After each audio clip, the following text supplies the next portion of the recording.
everyone, welcome back to the online help guide. I'll be guiding you on how to remove reels from grid on Instagram in this tutorial. Let's get started.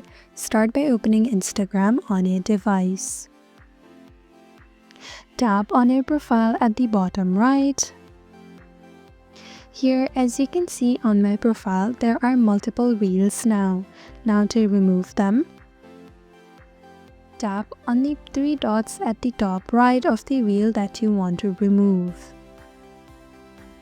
Then tap on Remove from Profile Grid at the bottom. Tap on Remove again to confirm. Now the reel will be removed from your profile. To view them, tap on the reel icon beside the post icon. Here you can view the reel. And that is how to remove reels from Instagram grid. Thank you for watching Online Help Guide. Hope this video was helpful. If it was, then hit the like button and comment down if you have any questions or feedback. Also, if you're new to our channel, subscribe and hit the bell icon so that you don't miss our upcoming videos.